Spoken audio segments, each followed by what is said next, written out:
Hello once again, Internet. My name is Nicole, and this is my husband Ivan, and today we are having another long-distance book club where we're going to be talking about The Big Sheep. But first, we'll be talking a little bit about some of the other books we've read in the past couple of weeks, past 2 weeks since the last live show. And Ivan can start out by telling us what he's picking for his next book, which will be in a month. Okay, so I was browsing around on Amazon and I found this book called Arabella of Mars that looks like sort of science fiction slash steampunky kind of adventure novel in the style of, if any of you are familiar with The Master and Commander, then that author and what he does, it's sort of like naval adventures, naval combat kind of thing. It looks like that. So it looks like sort of an old school type of adventure novel. And it's got good reviews and it sounds like a lot of fun. So I think that I want to read that. Okay. It's by David D. Levine. Okay, so that is Ivan's pick for, hold on, let me look at the date. September 25th. And then my pick for next time for September 11th is Hild by Nicola Griffith. But yes, so that's what's coming up. And then, so you want to talk a little bit about what you've been reading the past couple of weeks since we did the last live show? Yeah, so in addition to The Big Sheep, I've been doing, I've been reading The Guns of Empire by Django Wexler. It's the fourth book, I want to say, in his series that's a little bit, that's sort of fantasy mixed with kind of almost the historical fiction kind of style, a lot of parallels to 18th century Europe and the wars going on then, especially Napoleon's campaign. I really like the author. I really like the characters and the world building that he does in the story setting. And basically, it's about this general who is on a quest to find magical artifacts for whatever, for reasons only that he kind of keeps to himself. And it's about the campaign of his army, both in the first book, in sort of this provincial setting, and in the last couple of books in the main continent, and the people that are trying to stop him, and the people that are supporting him, and various characters throughout the kingdom. So, it's a great series. I really like it. I am very much, this is apparently not the last book in the series. That may be the next one or the one after that.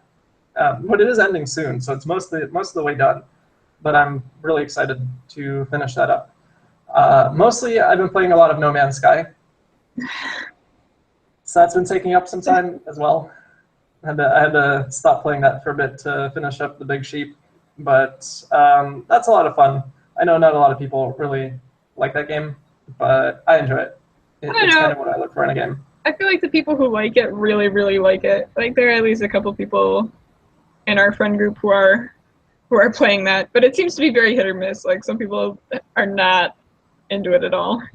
Yeah, it could have been a better game, and I don't think it's a great game, but I think it's a pretty good game, and I like it for what it is and for what it lets me do, which is mostly just fly around the galaxy and land on planets and photograph all of the animals.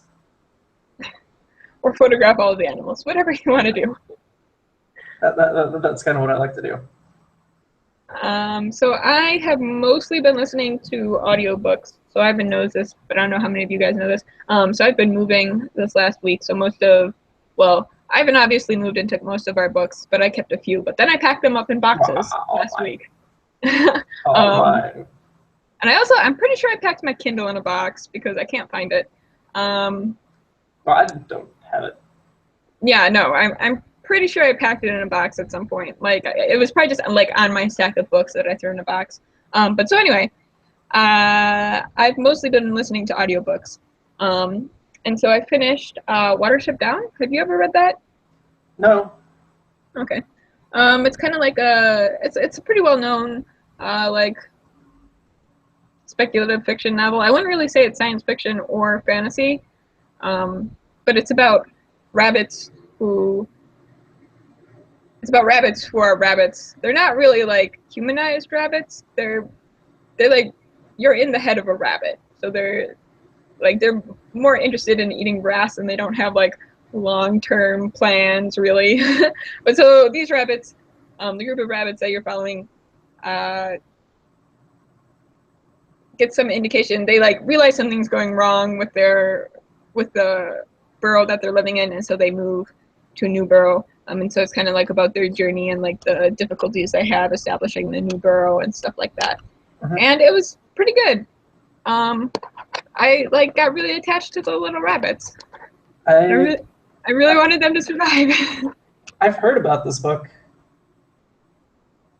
Yeah, I mean, I would say I thought it was surprisingly good. Like the concept didn't really appeal to me a ton, other than that they're cute, fluffy rabbits. But I like it was really well done, and it's definitely not like a children's book. Like you hear rabbits and you think it's gonna be like, for like middle schoolers, and it's definitely not, because like bad things happen to the rabbits, like really unfortunate things. I think there was a cartoon of it at one point. Was there? That wouldn't surprise me, actually. Like a Disney one, maybe. I don't know. Or like an animated film. Animated film. I don't know about Disney. It doesn't seem like it would be great Disney material on the whole. And then I also listened to something else. Oh, I listened to The Warrior's Apprentice by Louis McMaster-Bujold, which is it's a book in her Kroese saga series, which is like this really long-running space opera series that she has. And I've read some of the books in the series, but not all of them. And the like reading order on the series is kind of confusing. You can like look it up if you want to look it up.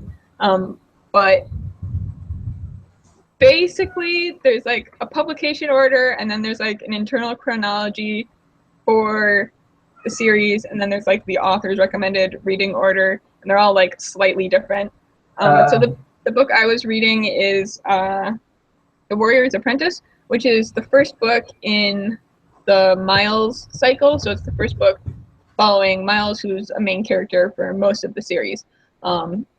So it's kind of, I think it's probably one of the like more universally recognized places that you can like start.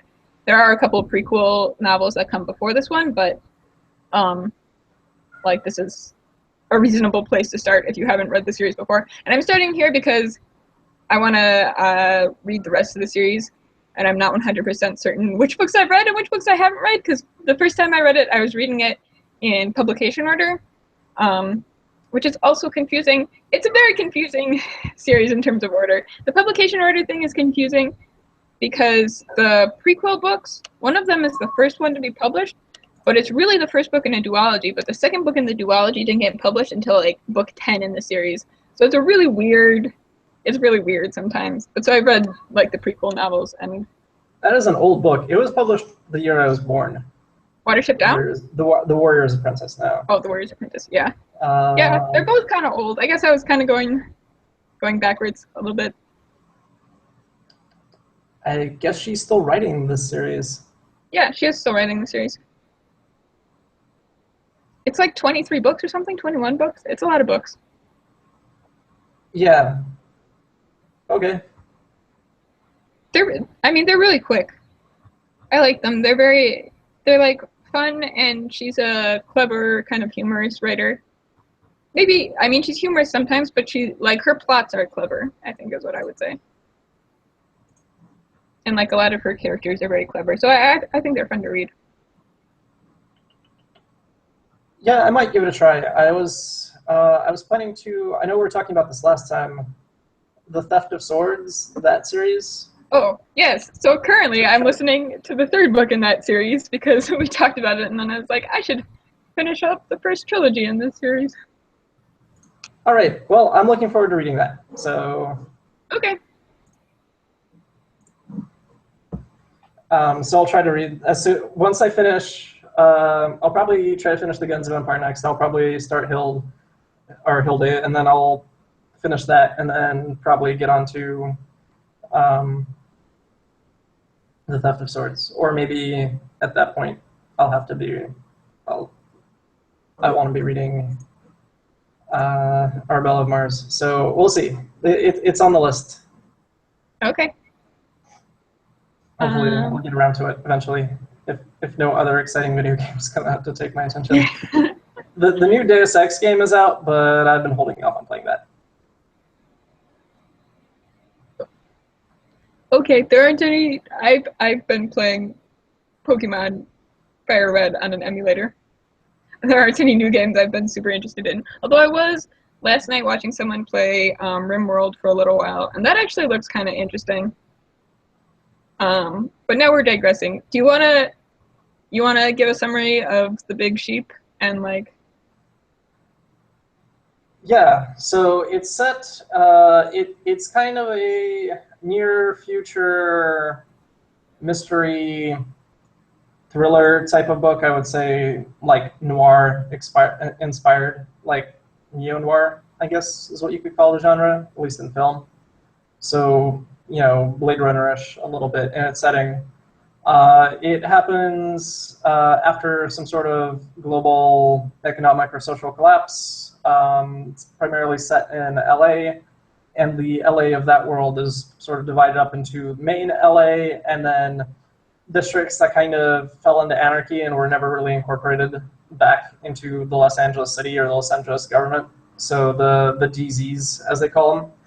And it follows sort of a detective team, a kind of Holmes and Watson-esque approach with like the genius detective and then his sidekick, who's the person who's giving the first-person point of view perspective. And they get hired out to find a missing sheep.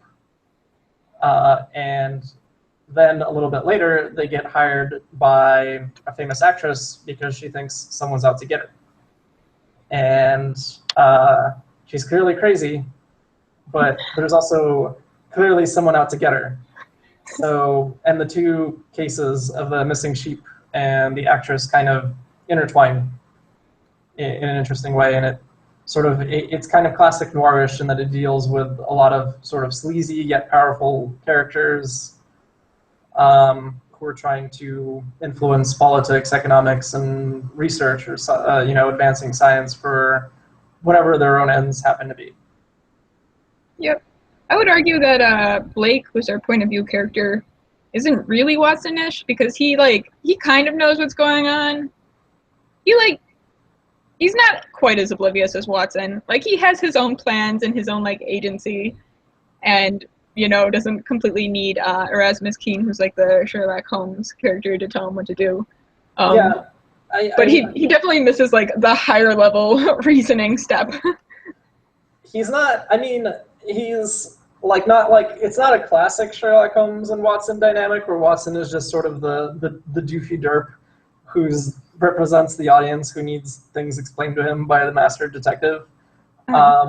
He definitely has more of his own agency. The Blake in a normal noir kind of story. And it's interesting that it does this. Blake would just be like the main detective, private eye kind of guy. Like that's kind of his voice and like reasoning level. And it's interesting that they added Keene as the better detective there to really figure things out and set it on trap. So Blake is not like completely oblivious, but there's still that sort of detective and slightly better detective dynamic going on between them.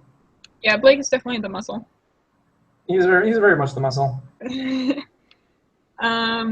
So I don't know. What did you think? I liked the setting and I liked the setup of the mystery, but I thought like the second half of the novel that I'm sure we'll get into later was kind of weak. Like I thought it really peaked at like setting everything up, and then just like kind of like slowly went downhill after that.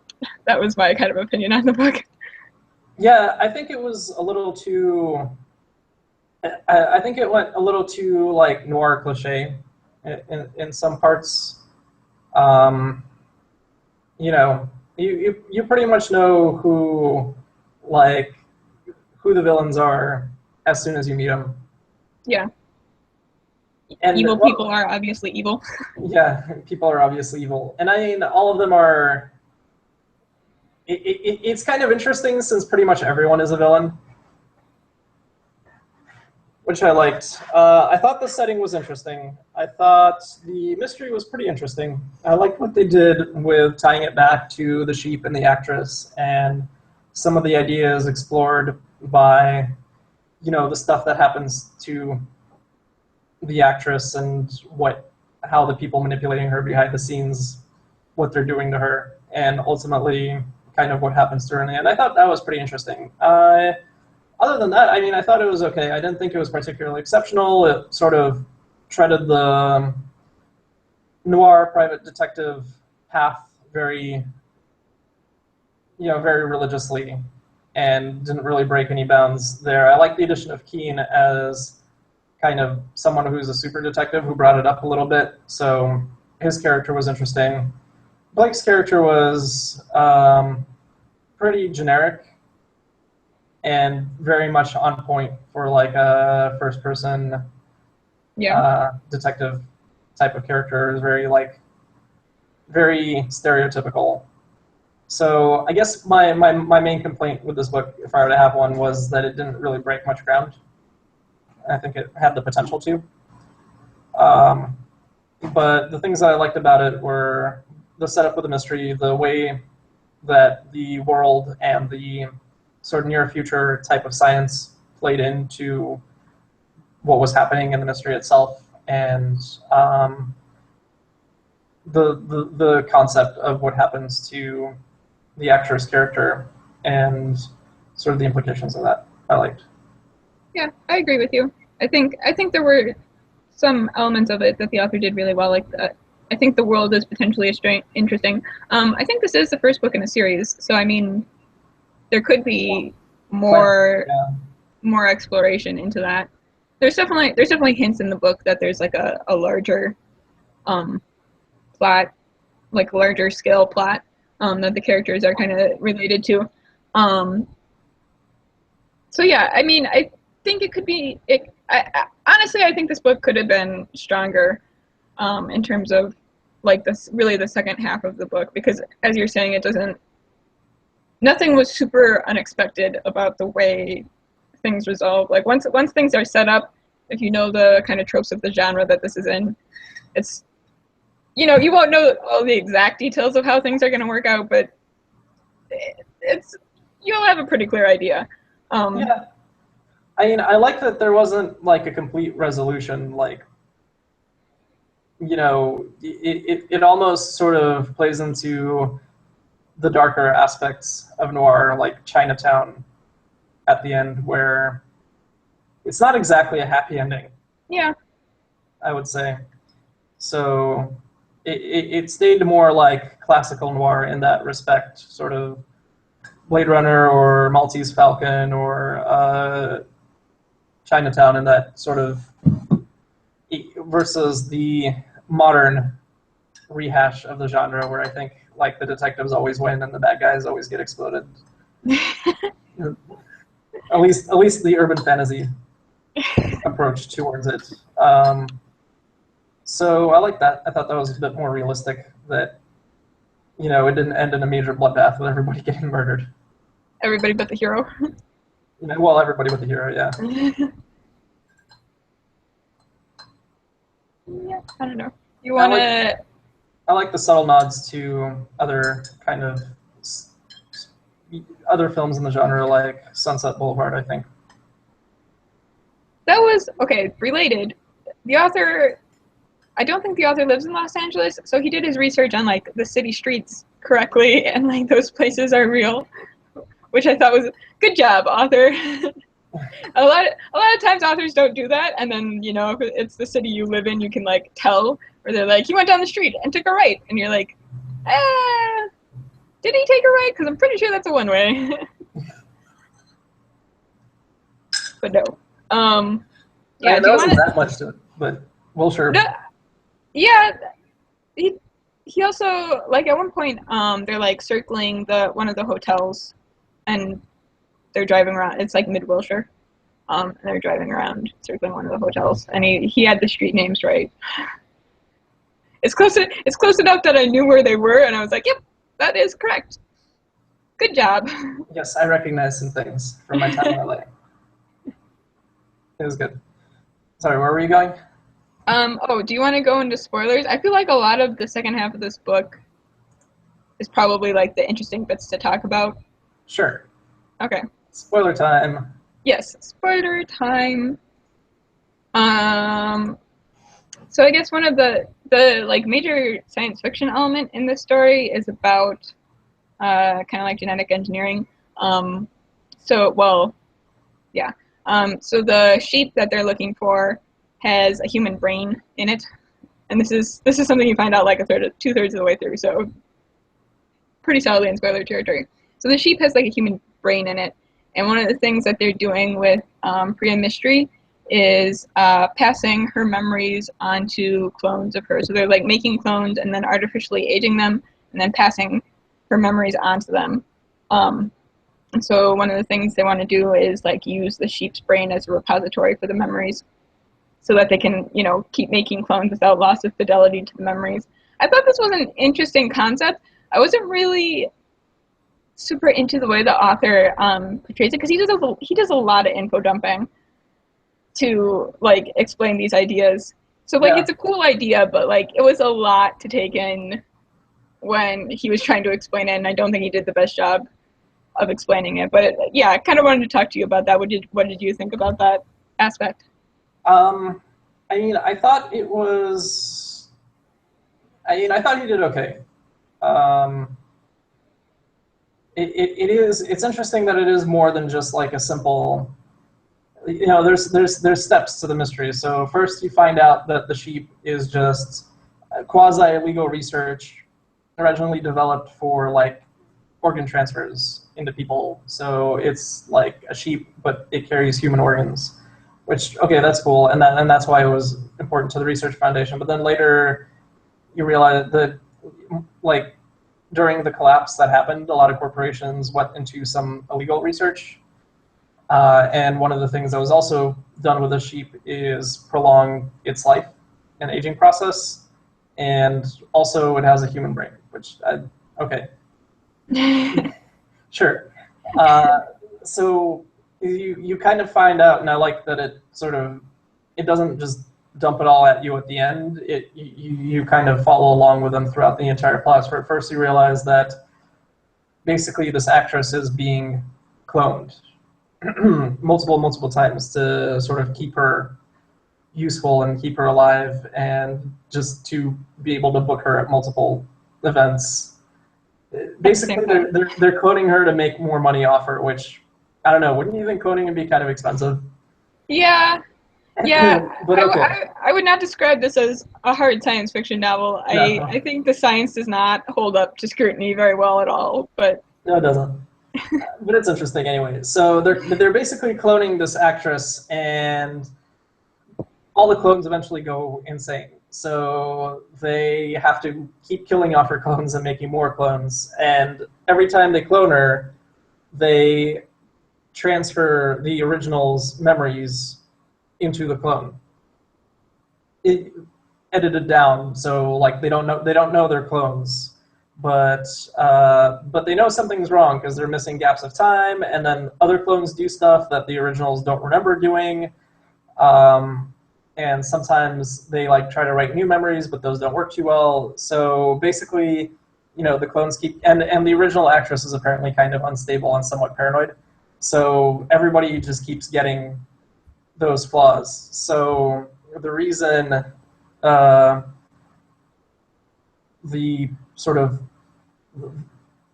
one of the main villains, the person who runs this media company, wants the sheep is to be able to permanently transfer the mind into this immortal sheep so that they can keep making clones forever. And also as a proof of concept, because she wants to eventually transfer her own mind into an immortal body and achieve immortality that way. So that's kind of the plan. And you learn this step by step gradually as you go through the book. And I thought it is a reasonably interesting mystery and a reasonably interesting concept. They do a lot of info dumping.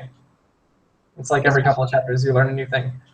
especially at the end, like at the end when you find out the kind of main villain, the woman who owns this media company, like you find out her plan, it's just like it's like the climax of the book, and there's like 2 solid chapters that are like 90% info dumping, and I was like, this is not well paced. This is something. Some of this needed to be added a little bit sooner so that it wasn't like all right now, because we're like having huge info dumps and then like a random action scene, and it's like, Yep. The last couple of chapters are like all monologue. Yeah. The last couple chapters are like dialogue, I giant guess. giant supervillain speech.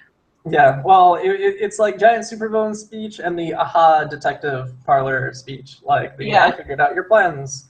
And you're like, not exactly, these were actually my plans. But now I'm going to try and stop you. I don't like to see you try and stop me. I'm going to blackmail you. And then, Yes. So that's a big part of why I wasn't really happy with the second, or even like the last quarter of the book. I don't think, like, the climax, I feel like the balance was really off, and it just wasn't well paced, or like something needed to be fixed in there. I did like the clones' interactions with themselves once they get them both into a room. It's kind of interesting.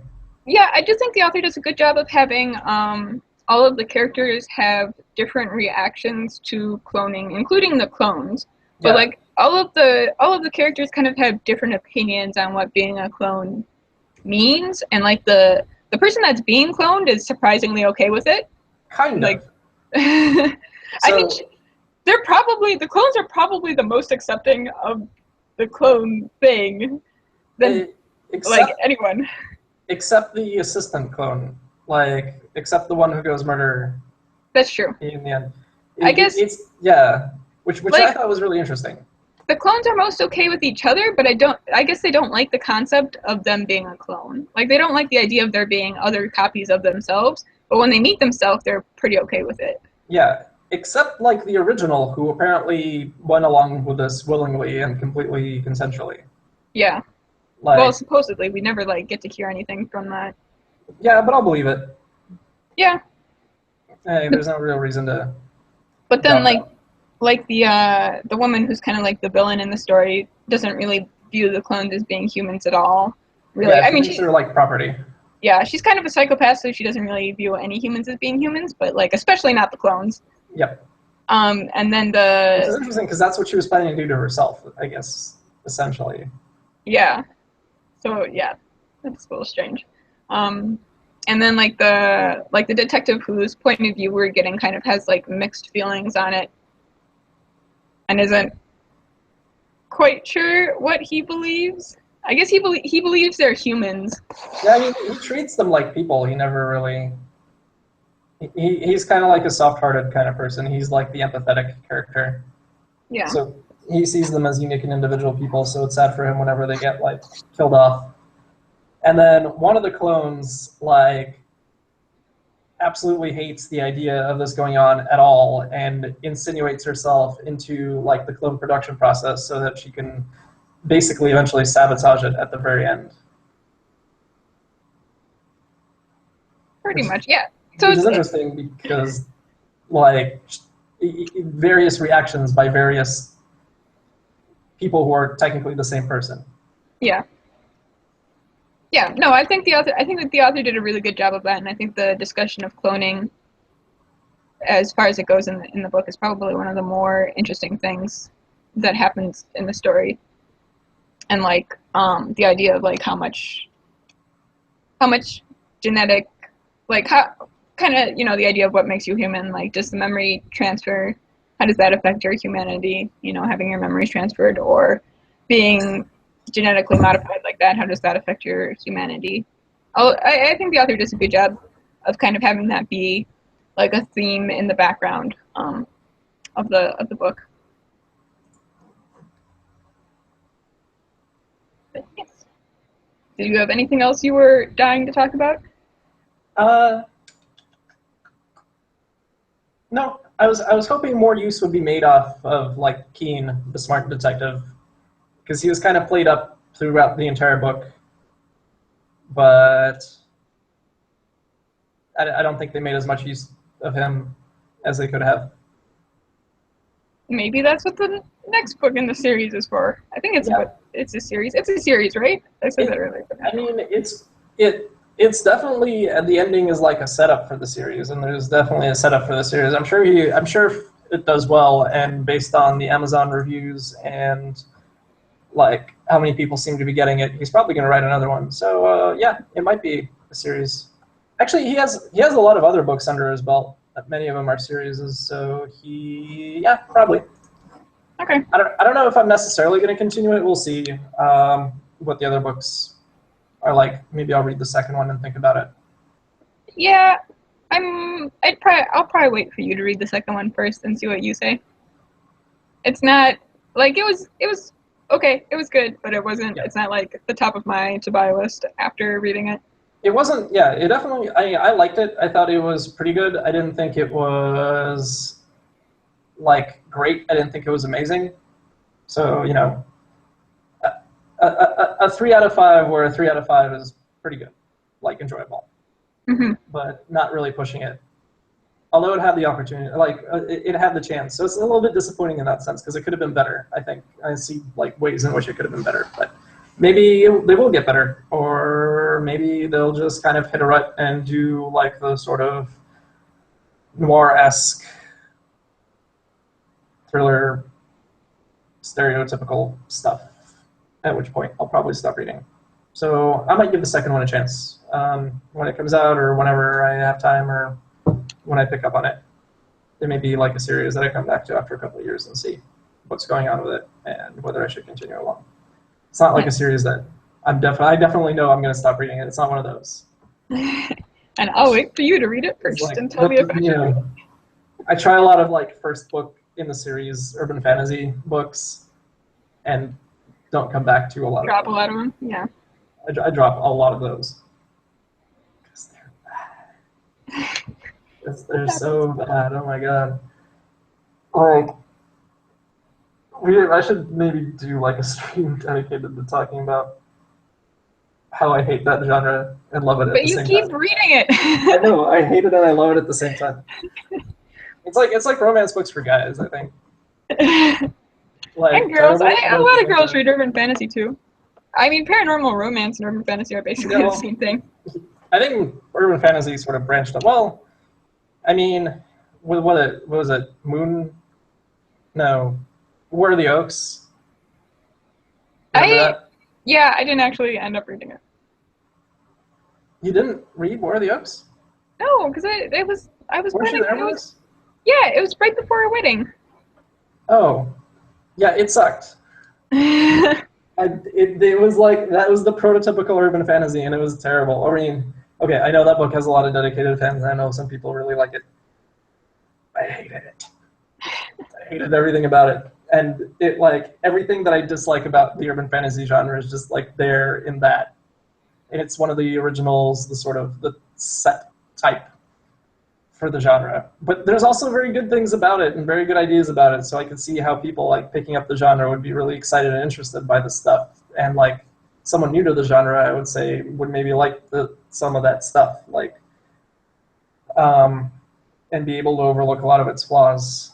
But as a veteran, seeing like the same things pop up over and over again in urban fantasy, in the sort of quasi-noir-esque, because urban fantasy borrows a lot from the old noir, which is one of the things that I like about it. But reading the same story, reading the same character trope, reading the same stereotype day after day after day is annoying. So like my threshold for what I would accept as good urban fantasy as a good noir or neo-noir story is like has been steadily climbing it, and things that would make the grade beforehand don't make the grade anymore. Like Jim Butcher, I pretty much only read because he was one of my favorites originally and could still pull off something interesting or unexpected from time to time. But yeah. Okay. All right. That was my brief urban fantasy / noir / SF neo noir rant. Hyper trend.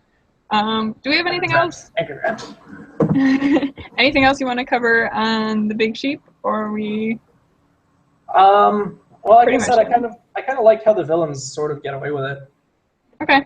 The It's Chinatown Jack kind of ending, which is more of a nod to the classics, which I like, at least just in and of itself. I mean, they don't. Well, yeah, I guess they do kind of get away with it. They don't get away with it, and that they like don't get to keep the things, but they also don't get punished. It's kind of a net neutral. Net neutral. They don't succeed. They don't get punished. They're kind of where they start. I mean, they kind of fail ultimately, I guess. The Sarah Fior's plan fails, so she doesn't really have a way to become immortal.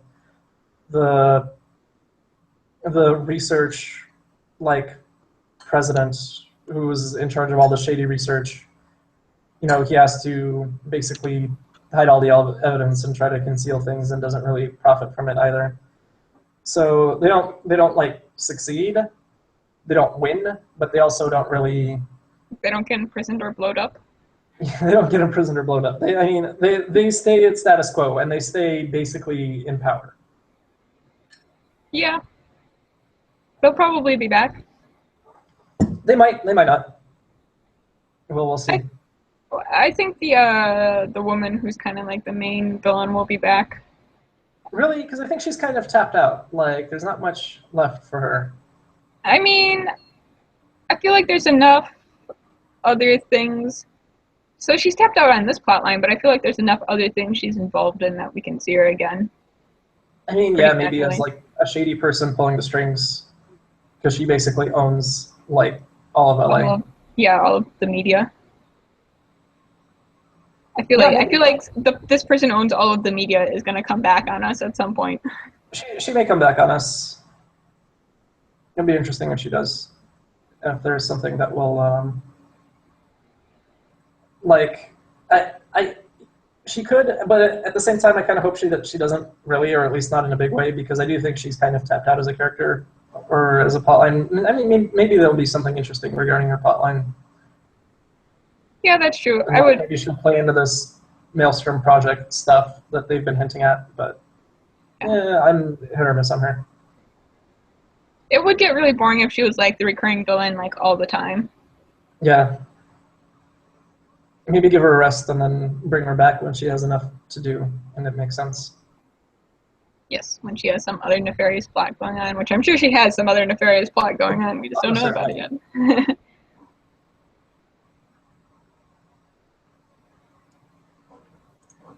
All right. Do you have anything else? Nope. I'm looking forward to Hill Day. In 2 weeks.